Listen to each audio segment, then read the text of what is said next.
Достор, сіздерге маалымат катары берип кетейин.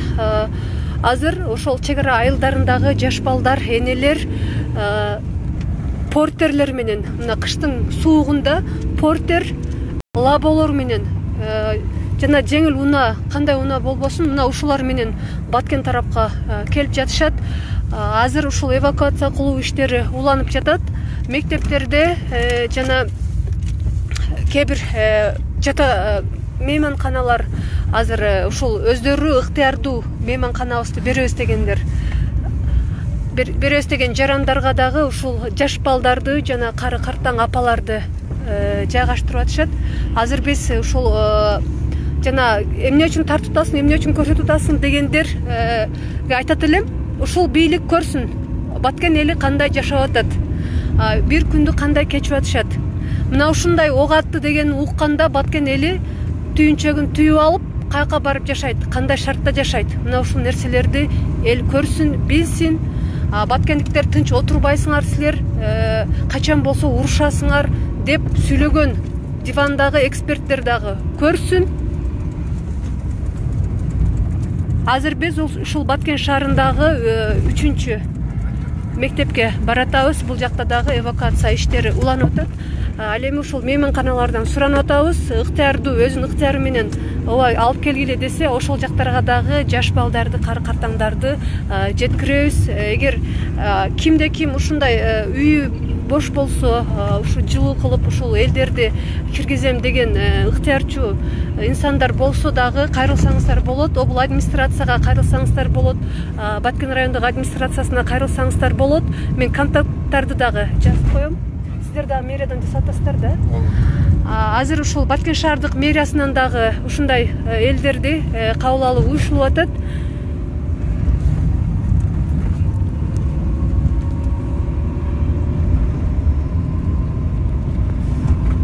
Былтыр дагы ушинтип машинам жок, кыйналган да. Азыр биздин фракциянын депутаттары эмес келип атат. Депутаттар чогулду, кандай жардам кылып атышат? Немелер азыр эме кылабыз келсиндерчи. Биз азыр жаңы саат 5:30 сессиядан чыктык элечи. Буга чейин Кыргыз Республикасынын Жогорку Кеңешинин депутаттары Баткенге деп бөлүнгөн 300 000 сомду бербей койгон болчу. Аны мен Facebook баракчама жаздым эле. Азыр ошол Кыргыз Республикасынын Жогорку Кеңешинин пресс катчысы Индирайым чалды. Арзу ал акча администрацияга которулган деп мен азырынча тактай элекмин, бирок ыраазычылык билдирем. Эски депутаттарыбыз карызын төлөп местасын бошотуп кетиптир. Келе элек окшойт да булар. Олар ачылып турган.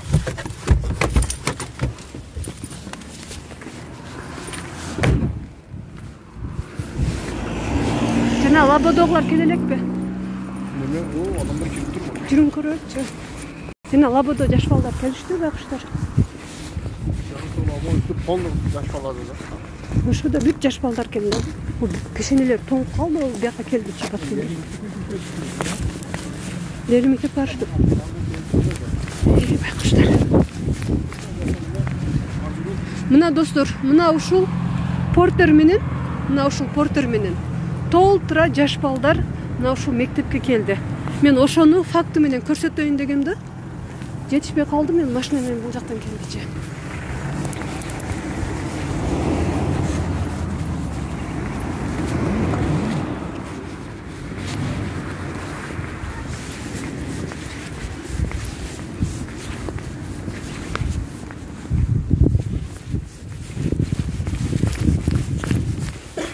Азыр учурдан пайдаланып ушул Кыргыз Республикасынын Жогорку Кеңешинин басма сөз катчысы Индира Куралбековнага ыраазычылык билдирем. Азыр чалып арзуу кандай жардам керек, депутаттар чогулабыз деп атышат деп бизден кабар алды.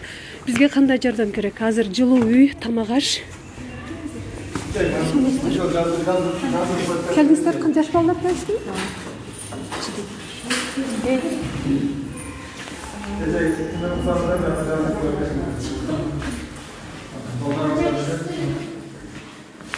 Абал азырынча айтыш кыйын. Мына жаш балдар келишти. Мына ушундай шартта бизге келген апалар, жаш балдар мына ушундай эмеде турушат. Саламатсыздарбы? Азыр эме портер менен келдиңиздерби сиздер? Porter men kimler kaçtı hazır? Жаш балдары?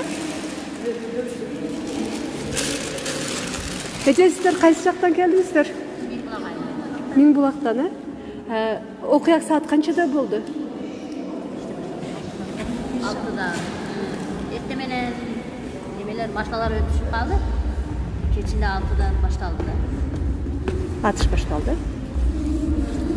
Сіздер азыр машина барып алып келді же қайсы жаққа қачып тұрдыңыздар? Өз машинабызбен качтык. Өзіңіздер машинаңыздармен келдіңіздер, ә? Сіздер де Миңбулақтан? Қанша балаңызбен келдіңіз азыр? 5 балам. 5 балаңызбен.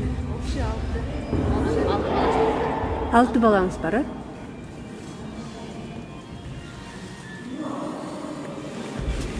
Хорошо, еде азыр тамақ ашып берішті берелек бе?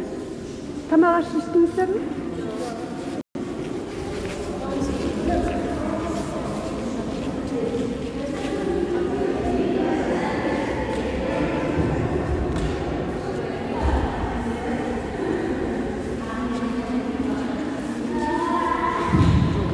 Қаяқты? Қайсы? Получил вот одно.